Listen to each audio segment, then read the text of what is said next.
Bienvenidos de nueva cuenta aquí a Creciendo con Ara Rangel. El día de hoy vamos a tocar un tema un poco delicado porque me refiero al abuso sexual en todos los sentidos, en hombres, en mujeres, en niños. ¿Hay manera de prevenirlo? A partir de que ya se logró este abuso, se consumó el abuso sexual, se puede atender de cierta manera para evitar sentir culpa, para evitar alguna consecuencia en todos los sentidos sociales, personales, emocionales. Bueno, pues hoy de verdad tengo la fortuna de poder platicar con un psicólogo que está especializado en abusos sexuales y me refiero al psicólogo Josué Rodríguez. Él ha tenido y ha llevado casos justamente de abuso sexual para diferentes áreas sociales y que los ha llevado también a temas legales, en donde se necesita llevar cierto acompañamiento. Y si tú has vivido desafortunadamente un abuso sexual, te invito a que te quedes para que nos acompañes a conocer un poco más acerca de la prevención y de la atención también a estos abusos sexuales. Si tenemos pequeñitos en casa, de qué manera hablar con ellos para evitar que esto suceda. Quédate porque apenas estamos iniciando. Hoy en el programa de Creciendo estará como invitado el psicólogo, médico cirujano, psicoterapeuta y docente Josué Rodríguez Hernández para hablarnos sobre la atención y prevención de casos de abuso sexual. Y sí es un tema delicado, al final de cuentas lo hemos escuchado desafortunadamente cada vez más y más frecuente en cuanto al abuso sexual, pero hay mucho trasfondo, hay maneras de prevenirlo y bueno, ya una vez consumado esta situación, mucho tratamiento y muchas cosas que hacer al respecto. Josué, gracias por aceptar la invitación, bienvenido a Creciendo. Hola, muchas gracias. Gracias por la invitación y un saludo a toda tu audiencia. Buenas tardes. Muchas gracias, Josué. Oye, cuéntame, estábamos viendo algunas estadísticas en cuanto a este sentido del abuso sexual. En tu experiencia en sí, ¿el abuso sexual es más frecuente en menores de edad, en mujeres, en hombres? ¿Hay alguna parte de la población que sea más vulnerable en este sentido? Así es, se llaman las poblaciones de riesgo. Mira, te cuento un poquito de la estadística. Actualmente estoy dando un diplomado en atención y prevención de casos de abuso sexual y pues es un tema del que a lo mejor se está empezando a conocer o se está hablando de él, pero es algo que desde hace mucho tiempo ha ocurrido en la sociedad lastimosamente, ¿no? En promedio podemos pensar que son mayormente las mujeres quien es la población a la que se puede vulnerar, pero tanto hombres como mujeres, hablando desde la infancia, están en esa misma incidencia. Incluso podemos decir un 80% de mujeres hoy en día, me refiero, porque ya crecieron, recibieron abuso durante su infancia. Entonces, sí es a veces como una constante que está ocurriendo, ¿no? Exactamente. Y en sí, ¿a qué le llamamos abuso sexual? ¿Cómo lo podríamos determinar para a partir de ahí, pues también abrir los ojos y saber de qué se está hablando? Ok, hay tres niveles que podemos llamar. Primero es el acoso. ¿A qué le llamamos acoso?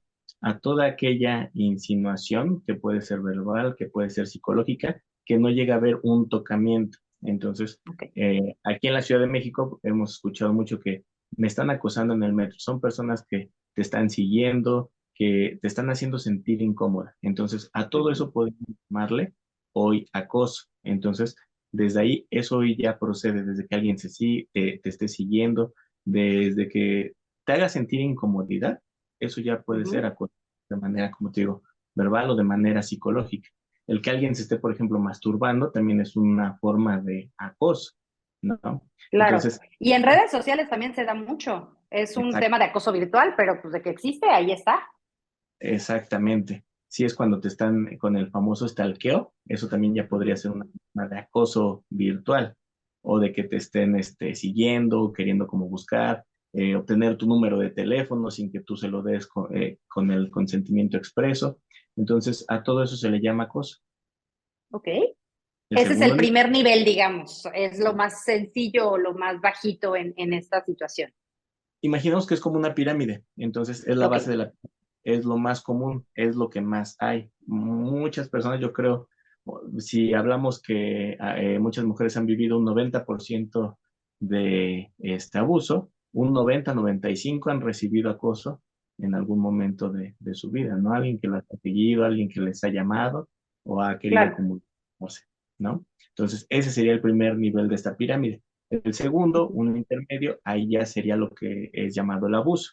¿Qué es el abuso? Ya hay un contacto.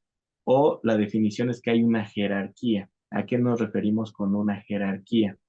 Hay un adulto que está abusando de quién? De un niño porque ya tiene más fuerza, porque ya tiene más conocimientos. En cultura, en México, existe el machismo. Entonces, que un hombre por jerarquía trate de violentar a la mujer a través de violencia económica, ofensas ya cuando hay una relación, eso ya es abuso. Es Ok. hay como tal un contacto, pero estamos hablando de una jerarquía donde alguien tiene más fuerza, tiene más poder que la otra persona. Entonces, ¿qué puede ser llamado abuso? Cualquier tocamiento, hostigamiento, pero ya existe este contacto como tal físico. O sea, a veces pensamos abuso y tiene que ser violación. No, ese es el tercer nivel, es el pico de la pirámide. Pero Ok. el abuso, ¿qué tiene que ser? Desde tocamientos, masturbación, el pedirle a alguien, ya sea que te toque o tú tocar a alguien, eso sería llamado abuso. Y ya el tercer nivel, que es a veces el menor de los casos, la pirámide, el pequeño triangulito de hasta arriba, ya sería la violación. ¿Qué es una violación? Cuando ya existe como tal una penetración. Puede ser el miembro viril, cualquier objeto, dedos, etcétera, etcétera. Exactamente, y obviamente sin el consentimiento de la otra persona. A partir de ahí es donde ya viene el que estás infringiendo en esa, pues esa zona personal e íntima de cada quien. Exactamente. Sí, porque puede ser ¿Cómo una... poder prevenir? Ok, Perdóname, sí, claro. comentabas. Por ejemplo, decías esta parte de el consentimiento. Ahí todavía podemos hacer otra subdivisión. Es la violación y el estupro. ¿Qué es el estupro? Cuando alguien entre 16 y 18 años acepta tener relaciones sexuales consensuadas, pero aún así sigue siendo un menor de edad, ¿no? Entonces, Ujú. es parte también muy importante de considerar, porque puede ser un mayor de edad y decir, ah, bueno, salgo con una persona entre 16 y 18 años y también vivir esta cuestión, ¿no? Esta agresión. Exactamente, y bueno, ahorita lo dices que es importante porque efectivamente me imagino en esa edad, en esa etapa como tal, entre los 16 y 18, Ujú. se pudiera considerar la persona que tiene, ese joven que tiene 16, 18, que ya está maduro, que ya es grande, que ya toma sus decisiones, que ya lo puede realizar, lo que sea, una relación de pareja y obviamente lo que conlleva, pero a la mera hora, siendo realistas, pues todavía no tiene esa madurez para poder hacerlo digo, tanto la relación como tal de pareja como ya las relaciones sexuales de una manera pues madura, tal cual. Exacto. Hay un acróstico que se llama SERE, que es la edad adecuada en la que alguien puede tener relaciones sexuales. ¿Qué es el acróstico SERE? O sea, una S, una E, una R y una E. Ese significa que ya alcanzaste una mayoría de edad social, es decir, que ya dentro del grupo en el que estás, ya Uh -huh. acepta que eres mayor de edad, ¿no? Por ejemplo, en México serían 18 años, en Estados Unidos 21. Esa sería la primera característica para tener una relación sexual. Tener la parte social, la S. Después está la emocional. Ahí es donde la mayoría podrían estar tornados, porque hay personas que pueden tener 40 años y todavía no Claro. tener una madurez emocional. Entonces, esa sería la segunda. Hay algunos que los tienen, otros que no. Después, la R significa la capacidad o la madurez reproductiva. Esa, pues, desde un adolescente ya lo puede alcanzar porque ya hay deseo, ya hay líbido, ya hay hormonas que están siendo la antesala para tener un deseo sexual. Y la última letra, la E, es económica. O sea, que tengas una madurez económica para poder llevar a cabo relaciones sexuales. Entonces, para alcanzar esa madurez, se dice que es el Claro. acróstico de hay que ser maduros socialmente, emocionalmente, reproductivamente y económicamente para poder disfrutar como tal las relaciones. Todo esto, evidentemente, un niño no tiene la capacidad, por eso cuando Claro. hablamos de sexual infantil, pues toda la responsabilidad es del agresor como tal. Exactamente, del adulto y se puede prevenir, que también es parte del tema del día de hoy. en algunas ocasiones creemos que, pues, híjole, ni modo, le tocaba, es que también se estaba paseando por lugares donde no era lo correcto o sabía que iba a haber un riesgo. ¿Cuáles serían las maneras que tú considerarías, Josué, que nos puedan ayudar a prevenir un abuso sexual? Ok, hay niveles de prevención, se llaman niveles de prevención primaria, secundaria y terciaria. La primaria es cuando todavía no ha existido un abuso. Entonces, eso es cuando un orientador, un psicólogo está hablando en un grupo. Entonces, tú estás promoviendo ahí salud sexual o educación sexual. La mejor forma de prevenir es con la educación, pero hoy en día la mayoría de las personas, bueno, estaba hablando también en el diplomado, y hay una diferencia de generaciones. ¿En qué sentido? Una generación o dos generaciones atrás todavía existía mucho el tabú sobre la sexualidad, pero hoy en día la mayoría de mamás pueden hablar con sus hijos de sexualidad y sin mayor problema, digo mamás y papás, ¿no? Entonces, Claro. no solamente es este tema de educación, que eso sería la prevención primaria. En la prevención secundaria se habla de el dar esa educación, pero en poblaciones de riesgo. ¿Cuáles serían poblaciones de riesgo? Madres jóvenes, situaciones de pobreza, de hacinamiento, de ignorancia. ¿Por qué? En ese tipo de poblaciones es donde se puede seguir prevaleciendo. Entonces, Ujú. he tenido muchos casos donde dicen, es que yo me la paso atendiendo y cuidando a mis hijos, o me la paso trabajando para que no les falte nada. Y ese puede ser un factor de riesgo. ¿Por qué? Mamá o papá a veces salen a trabajar y nada más se preocupan por eso, y es cuando se dan los abusos en familia. Porque tenemos la idea, por ejemplo, ahorita mencionaste de que alguien sale y en la calle y se está exponiendo. Ok, esa podría ser una violación, o tan comúnmente como se está presentando en los feminicidios, tristemente, una mujer que sale, estuvo de noche y la atacaron. Pero en el caso infantil es diferente, porque en lo infantil pensamos que va a ser una agresión o que alguien va a correr. No, generalmente son tocamientos, generalmente como especies de sobornos por parte de los familiares, y es donde se da esta situación de abuso. ¿Y ahí qué poder hacer, Josué, si al final del día es tu familia? En teoría estás en un lugar seguro, se supone que te están cuidando. Me pongo en el lugar de la mamá de ese pequeñito que lo deja con el tío para que lo pueda cuidar en lo que yo voy y trabajo. Y resulta que el tío, que era para mí la persona segura, la persona con la que yo voy a estar confiada de irme a trabajar y que mi hijo va a estar bien, es quien está abusando de mi pequeño. ¿Cómo poder tener a lo mejor esos datos o esos poquitos rojos para darme cuenta que la persona que yo creo que es segura no lo es y poder prevenir un abuso? Exacto, o sea, si nos damos cuenta, pues todo eso tiene que ver con un complejo multifactorial. ¿En qué Sí. sentido? Una persona trabaja, evidentemente muchas mamás me dicen, oye, pero es que yo necesito trabajar, yo necesito salir, entonces a veces se lo dejo con mi mamá, o sea, con la abuelita, y el primo o el tío es el que abusa, o los hermanos, puede haber como ese juego sexual. Entonces, Ujú. es una planeación. Yo digo, ¿desde cuándo se debe de empezar a educar un niño? Pues 20 o 30 años antes de su nacimiento, o sea, desde con los papás. Porque si los papás empezaran a hacer una planeación de su vida, a lo mejor sabrían en qué momento tener hijos, y ya sobre eso, eh, que tengan una planeación específica de su vida, estabilidad económica. Hoy, por ejemplo, yo hablo mucho a los pacientes de educación financiera. ¿Por qué? Hay que tener una diversificación de ingresos, no solamente que las personas digan, tengo un solo trabajo desde que me voy a las 7 de la mañana y regreso a las 10 de la noche y es mi única fuente de De ingreso, ¿no? ingreso. Entonces, Ujú. tiene que ser una diversificación de muchos temas y una situación multifactorial para tratar de entender y a lo mejor para el abuso, ¿no? Porque estamos mencionando hace rato. En el caso de las violaciones o con los adultos, en el tema de adultos o feminicidios, no hay como forma de prevenirlo, ¿no? O sea, una mujer puede ir de una manera Claro. random en la calle y alguien llega. Entonces, ¿cómo te preparas? A lo mejor aprendiendo un arte marcial, una forma de defenderte, llevar a veces como estas situaciones de gas pimienta o de esa autoprotección. Pero otra forma de prevenir no se puede, pero en el caso de los niños sí se puede hacer bastante, ¿no? Por eso es ahí cuando se les recomienda a las Claro. personas ir a terapia para que vean las causas de todos los problemas, porque a lo mejor esa es la forma en la que se está manifestando, pero también lleva un trasfondo, ¿no? Porque, por ejemplo, Totalmente cierto. podemos hablar de los juegos sexuales. Juego sexual tenemos también que diferenciar cuando es un abuso o un juego sexual. Por ejemplo, si un niño de 6 años está jugando con su primito de 6 años de la misma edad, entonces se consideraría abuso. Ahí ya podría ser un juego sexual, porque no hay esa conciencia. Recordemos que el abuso que tiene que ser esa diferencia de La jerarquías, diferencia de jerarquía.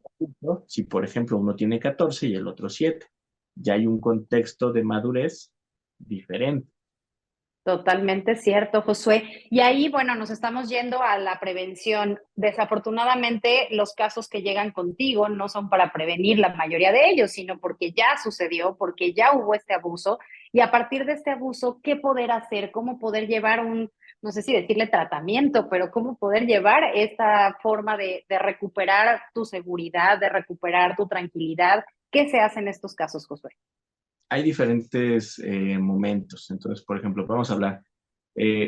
Muchas ocasiones un abogado te pide un peritaje. Entonces, los papás llegan y entonces nosotros con pruebas psicológicas verificamos si existió o no un abuso para que con eso a lo mejor puedan llevar un proceso legal.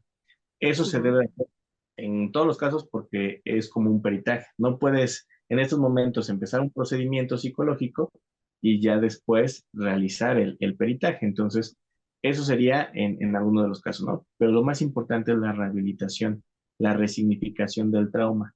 Entender que no podemos cambiar el pasado, pero sí verlo de una forma distinta. Algo que le sea funcional a la persona para superar el trauma. Porque, bueno, el trastorno, como se puede llamar, de lo que sucede, se llama estrés postraumático. Entonces, Ujú. se puede presentar y derivar de muchas maneras. Lo importante que es que la persona pueda perdonarse a sí misma, lograr el perdón. A veces decimos, oye, pero ¿cómo voy a perdonar a quien me abusó? No es que perdones al otro, el otro puede que ya ni siquiera se acuerde de lo que sucedió. El perdón es para ti, para reentender y decir, oye, es Ujú. que mi papás me la pasaba trabajando, pues a lo mejor gracias por este abuso nos unió más como familia. Eso significa resignificar. O sea, el sentido que yo le estaba dando, ahora verlo de una manera diferente, ser como una experiencia dolorosa que Claro. tuvimos, ¿no? Pero al final de cuentas nos unió, nos funcionó para algo. Tú ahorita mencionas el perdonarnos. ¿Esto implica que hay un sentimiento de culpa por haber permitido este abuso? Exactamente. Una persona que vivió abuso siempre siente que debe de perdonarse de algo. Entonces, dentro de la terapia del abuso sexual hay algo que se llama causa y consecuencia. Entonces, ¿de qué se tiene que perdonar una persona? Y se oye feo, pero a un niño, ¿cómo se le puede decir? Oye, ¿tú por qué causaste un abuso? A lo mejor por ser más pequeño, a lo mejor por no saberte defender. Y entonces ese perdón, ¿cómo se alcanza? O sea, la misma persona se perdona cuando dice, oye, si era pequeño, pues ahora ya crecí. Y eso también es una forma de prevenir. Ya no me va a volver a pasar, porque si antes era pequeño, ahora ya crecí. Ah, es que si no me sabía defender, entonces una forma de perdonarme, ¿cuál es? Aprendo un arte marcial, porque así ya me sé defender y entonces eso también me cura mi pasado y me previene el futuro. Claro. Ok. ¿Qué es más frecuente o quiénes son más frecuentemente los que salen más rápido de esta resignificación? ¿Tiene que ver con personalidad? ¿Tiene que ver con el género? No sé, las mujeres, los hombres son más resilientes, los niños. ¿Cómo es este proceso? ¿Cómo lo has visto tú en terapia? La resiliencia yo creo es más fácil con los niños. ¿En qué sentido? Muchas veces un niño puede vivir una situación de abuso y no saber cómo llamarlo, simplemente es como una experiencia que pasó y no Ujú. sabe cómo interpretarlo. Ya hasta que va creciendo, dicen, oye, a lo mejor esto fue abuso y entonces me queda como esa sensación de enojo de algo, pero es más fácil que ahí lo evolucionen. El Ujú. problema es cuando, por ejemplo, muchos papás llegan y te dicen, no, pero es que eso no pasó. Entonces, el tener una familia que te apoye, yo creo, ese va a ser como el factor más importante, porque es muy común que, bueno, hoy ya no tanto, a lo mejor antes pasaba más, ¿no? El hecho de la niña decía, es que mi papá me abusó, chin, ¿y la esposa qué hace? pues mejor me quedo callada porque pues el esposo es el que me mantiene. Si no, lo van a llevar a la cárcel y entonces, ¿cómo vamos a vivir? O lo que tú mencionabas hace ratito. Ah, pues es que es el tío y es la figura de confianza y se va a desestructurar la familia. Eso se daba un poco antes, entonces el silencio y que la familia a veces no te crea, entonces el niño con quien se acerca o la persona que haya sido abusada. Claro. Todos las corrientes feministas, la frase principal es yo te creo, porque cuando tú Exacto. creo, atrás que hay ese apoyo, esa confianza y que te hace sentir arropado y van a hacer eso Ujú. los que van a hacer que puedas salir adelante, ¿no? Y que lo puedas resignificar. Efectivamente, Josué, pues creo que es un tema que nos deja a muchos con los ojos abiertos y con esa necesidad de abrir también los oídos, de creerle a nuestros hijos, de prevenir en la situación también al ser mujeres, los hombres también son vulnerables. ¿Qué hacer para poder acudir contigo? ¿Haces este seguimiento terapéutico virtual y presencial? ¿Cómo te contactamos? Así es. Puede ser en redes sociales, no sé si se comparta el número de teléfono, lo podemos compartir. Sí. Mi página en línea es josuerodriguez24.com y de ahí en todas las redes me encuentran como, buscan así psicólogo Josué Rodríguez o Josué Rodríguez 24. Les da de aparecer por ahí mi rostro en todo el contenido que hago, ya que realizo podcast y material también en línea. Entonces por ahí me pueden contactar. Exactamente, y súper recomendable, la verdad, para que puedan seguirte en redes, está apareciendo en pantalla para que lo puedan hacer y de igual manera solicitar alguna cita de terapia emocional contigo. Muchísimas gracias, Josué.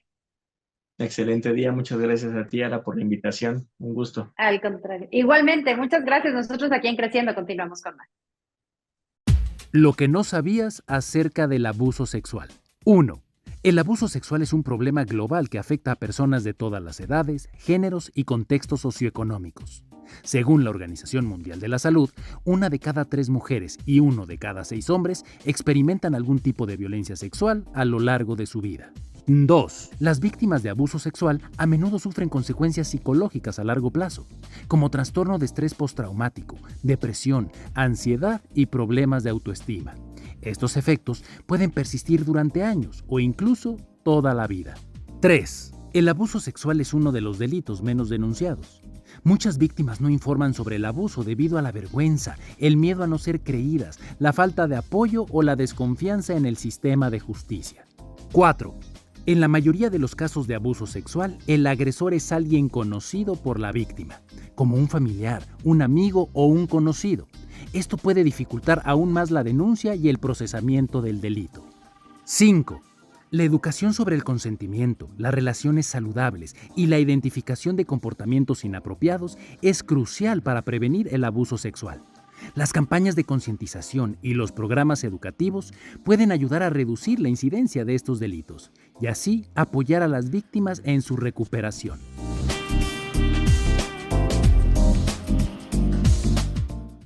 Espero que hayan podido anotar un poco estos pasos a seguir y lo pongo entrecomillado porque al final del día cada uno tenemos un proceso diferente de llevar este acompañamiento, pero sin duda alguna lo importante es no estar solos, saber que existe alguien especializado en el tema y que podamos sumar estos conocimientos y llevarlo a cabo en nuestro día a día para poder salir adelante. Si no has tenido un abuso sexual, siéntete afortunado, sintámonos afortunados, pero no con ello quiere decir que no nos pueda llegar a pasar. Hay que prevenirlo, hay que ver justo estos temas que nos mencionaba el psicólogo Josué para evitarlo, el tener la comunicación con la familia, el saber exactamente pues también en dónde estamos ubicados físicamente, me refiero si la zona es peligrosa o no, en fin, hay demasiadas cosas que nosotros podemos llevar en nuestra tarea para saber si estamos o no en un lugar vulnerable. Ayudémonos entre todos y de eso se trata justo esta comunidad aquí en Creciendo, dándonos información y como lo hemos hecho en los en vivos que hemos realizado a través de Instagram, que está apareciendo en pantalla en nuestras redes sociales, podemos sumarnos, podemos abrirnos y podemos platicar para pues aterrizar y llegar con los especialistas indicados. Espero les haya servido la información del día de hoy y nos vemos en la siguiente.